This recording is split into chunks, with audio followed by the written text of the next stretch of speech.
సభకు నమస్కారం. రాఘవేంద్ర గారి పెళ్లి సందడిలాగా ఉంది మన సినిమా సందడి. ఇది కదా సినిమా ఇండస్ట్రీలో కావాల్సింది. అందరూ ఒక చోట కూర్చొని సంతోషంగా ఒకళ్ళకొకళ్ళు పలకరించుకుంటూ మాట్లాడుతూ, ఇది రియల్గా సినిమా ఫంక్షన్ అంటే. తల్లి తన బిడ్డల్ని కని అంగవైకల్యం లేకుండా ఇస్తే ఈ జన్మకి ఇంకా అంతకు మించిన ఐశ్వర్యం మనకు అవసరం లేదు. మనం పుట్టిన తర్వాత లాస్ట్ వరకు మనం ఏం చేసాం, ఎంత మంచి చేసాం అనేది ప్రతి మనిషికి కావాల్సి అతను ఆలోచించుకోవాలి.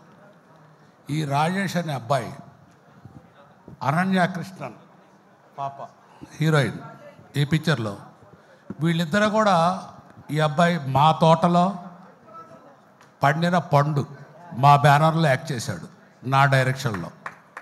ఈ పాప మా బ్యానర్లో ఇంట్రడ్యూస్ చేశారు చైల్డ్ ఆర్టిస్ట్గా. అనన్య కృష్ణన్ సత్యకృష్ణ గారు అమ్మాయి. వాళ్ళ మదర్ కూడా మా సినిమాలు చాలా చేశారు. నేను ఈ సినిమా ట్రైలర్ చూశాను. ఈ ట్రైలర్ చూస్తే నాకున్న అనుభవం ప్రకారం ఈ పాప ఎక్స్ప్రెషన్స్ మీరు కూడా చూసి ఉంటారు.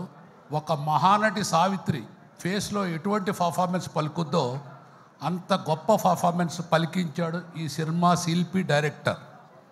అంచేత భగవంతుడు ఇటువంటి మంచి సినిమాలని, ఇటువంటి చిత్రాలని మంచి ఫలితాలు ఇచ్చి ఎంకరేజ్ చేస్తే సినిమా ఇండస్ట్రీకి ఆణిముత్యాలు లాంటి ఆర్టిస్టులు, టెక్నీషియన్లు వస్తారు. ఎప్పుడు కూడా పెద్ద సినిమాలు పుడతానికి కారణం మొలక చిన్న సినిమా. చిన్న సినిమాలు ఎంత స్ట్రాంగ్గా ఉంటే పెద్ద పిక్చర్లు అని పెరుగుతూ ఉంటాయి. ఎప్పుడైనా సినిమా థియేటర్కి వెళ్ళి చూస్తేనే ఆ కళగా ఉంటుంది. దయచేసి ఓటీటీలో సినిమాలకి మా ఇండస్ట్రీ కూడా ఎంకరేజ్ చేయకూడదు.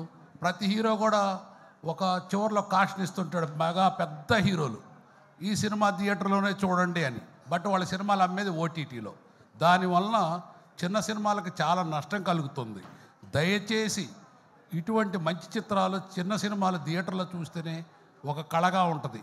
ఓటీటీకి సినిమాలకి తేడా ఏంటంటే, మనం ఒక పెళ్లి సంబంధం కుదుర్చుకొని ఇంటర్నెట్లో అమెరికాలో ఒక అబ్బాయి మన ఇండియాలో ఒక అమ్మాయిని పెళ్లి చేస్తే ఎంత సందడి లేకుండా ఉంటుందో, అదే ఒక కళ్యాణ మండపంలో పెళ్లి చేస్తే ఎంత సందడిగా ఉంటుందో అంత తేడా ఉంటుంది.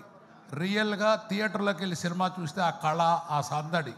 అంచేత దయచేసి ప్రతి ఒక్కళ్ళు కూడా థియేటర్కి వచ్చి కుటుంబ సమేతంగా చూసి సినిమాలను ఆశీర్వదించి, ముఖ్యంగా ఈ చిన్న చిన్న హీరోల్ని ఎంకరేజ్ చేస్తే సినిమా ఇండస్ట్రీకి బాగుంటుంది. Thank you.